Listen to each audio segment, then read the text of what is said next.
যে আজকে তো বিএনপিকে লড়তে হচ্ছে জামাতের বিরুদ্ধে, তাহলে এই লড়াইটা তো এখন শুরু করলেন কেন?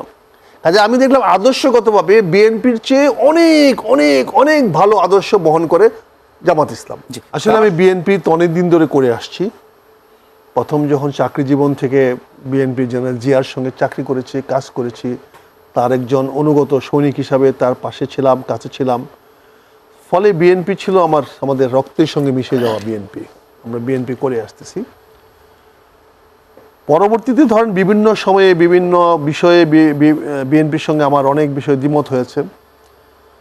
আমি কোনো কিছু যদি দেখি দলের ভুল সিদ্ধান্ত নিচ্ছে, আমি সেটাকে বাধা দেওয়ার চেষ্টা করেছি, বক্তব্য দিয়ে, কথা বলে বা বক্তব্য দিয়ে। তারপরে আমি এই জন্য বিভিন্ন সময় আমি বহিষ্কৃত হয়েছি, 4 বার বহিষ্কৃত হয়েছি, এখন লাস্ট নিয়ে 5 বার। তো 4 বার বহিষ্কৃত হওয়ার পরে দেখা গেছে যে বিভিন্ন কারণে দেশমাতা খালেদা জিয়া আমাকে ফিরিয়ে নিয়ে গেছেন। কাজে আজকে আলোচনার শুরুতেই আসি দেশমাতা খালেদা জিয়ার আত্মার মাগফিরাত কামনা করতে হয়। আমি ওনার প্রতি শ্রদ্ধা জানিয়ে বলছি, ওনার প্রতি সম্মান জানিয়ে বলছি, আল্লাহ ওনার ভ্যাস নসিব করুক। উনি আমাকে বারবার ফিরিয়ে নিয়ে গেছেন, দলে ফিরে গেছি। এটা ওনার মহানুভবতা, এটা ওনার উদার্যতা। উনি যখন বুঝতে পেরেছেন যে আমার বক্তব্যটার মধ্যে হয়তো অর্থ ছিল বা কোনো কিছু গুড সেন্স ছিল, উনি আমাকে ফিরিয়ে নিয়ে গেছেন। কিন্তু 2022 সন থেকে আমি বহিষ্কার হওয়ার পর থেকে আমি দেখলাম দলে আমার প্রতি এরকম একটা আচরণ করা হচ্ছে যে দলের শীর্ষ নেতৃত্বের নাম দিয়ে বলা হচ্ছে, আমার সঙ্গে সামাজিক সম্পর্কগুলো পর্যন্ত আলাদা করে ফেলা হচ্ছে। আমার সঙ্গে কেউ দেখা করলে, কথা বললে তাকে বহিষ্কার পর্যন্ত করে দেওয়া হচ্ছে। ঢাকা বিশ্ববিদ্যালয়ের একটা উদীয়মান ছাত্র নেতা নাসির উদ্দিন, নাসির ছেলেটা আমার এখানে আমার স্কুলের মাঠে একটা খেলাতে প্রধান অতিথি করা হয়েছিল, সে গেছিল খেলাতে প্রধান অতিথি করতে। সে কেন স্কুলে গেল এবং সেখানে আমার পক্ষে কেন বক্তব্য দিল, ওই জন্য তাকে বহিষ্কার করে দেওয়া হয়েছে। এই ছেলেটির জীবনের একটা কেরিয়ার চিন্তা করা হলো না, এইটুকু অপরাধের জন্য করে দিয়েছে। আমি আজকে আপনার মাধ্যমে আবারও তারেক রহমান সাহেবের কাছে অনুরোধ করব, আবেদন করব, আপনি গতকালকে বক্তব্যে বলেছেন কোনো প্রতিহিংসা নয়, কারোর প্রতি বিদ্বেষ নয়। আমি অনুরোধ করব বিনীত আপনার কাছে, এই ছেলেটির বহিষ্কারের দয়া করে তুলে নেন। এটা খুব অন্যায় হয়েছে, অবিচার করা হয়েছে ছেলেটির প্রতি। নাসির ঢাকা ইউনিভার্সিটির উদীয়মান ছেলে এবং তার বাড়ি সরারচর, সেখানে মানে বাজিতপুর থানায়, মহাসচিব নিজেও জানেন। তারই প্রত্যাহারটা তুলে নেওয়ার জন্য আমি আজকের অনুষ্ঠানের মাধ্যমে আমি সর্বজনাব জননেতা তারেক রহমান সাহেব অনুরোধ করবো, যেহেতু উনি বলেছেন প্রতিহিংসা নয়, কারোর বিরুদ্ধে আর কোনো রকম অ্যাকশন নয়, কাজে আমি এটা বলবো এই ছেলেটার প্রতি যে অবিচার করা হচ্ছে সেটা যেন তুলে নেওয়া হয়। কিন্তু আপনি তো এখন সেই দলে নেই, আপনার সেই কথাটা গ্রহণ করবেন কিনা? সেটা গ্রহণ না করুক, আমি তো বলেছি একজন জাতীয় নেতার কাছে, দলগতভাবে বলছি না, বলছি।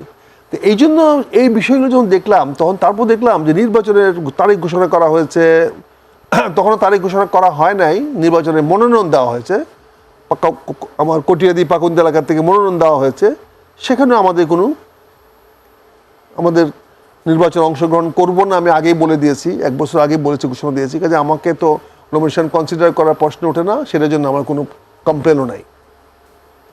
কিন্তু নির্বাচনে যাকে দিয়েছে তাদের সঙ্গে কথা বললাম, তারা আমার সাথে কথাও বলে না, সভাপতি সেক্রেটারি বা কথাও বলে না। অর্থাৎ আমাদের ভোটের, আমরা কাকে ভোট দেব? আমি যখন রাজনীতি করি, আমার সঙ্গে তো কিছু লোক আছে যারা আমার সঙ্গে চলাফেরা উঠা বসা করে, তারা তো আমাদের একটা মতামতকে গুরুত্ব দেয়। এখন আমরা কাকে ভোট দেব? দেখা গেল যে বিএনপি আমাদের ভোট চাচ্ছে না, তাহলে যদি বিএনপি ভোট না চায় তাহলে আমরা কাকে ভোট দেব?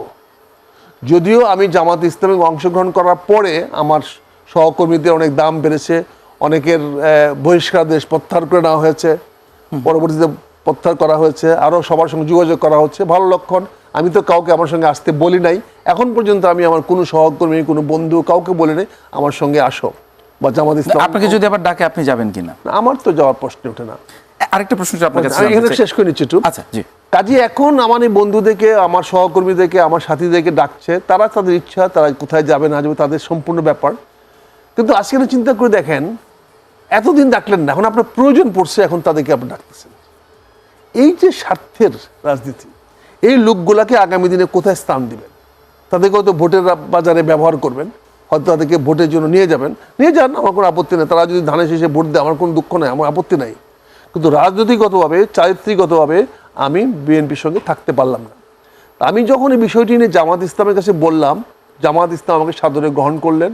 আমি জামাত ইসলামকে ধন্যবাদ জানাই, সাধুবাদ জানাই, কৃতজ্ঞতা জানাই যে আমার একজন দলছুট মানুষকে, যার কোনো দল নাই, কোনো পরিচয় নাই, যে দলহীন মানুষকে জামাত ইসলামের পতাকা তলে আশ্রয় দিয়েছে।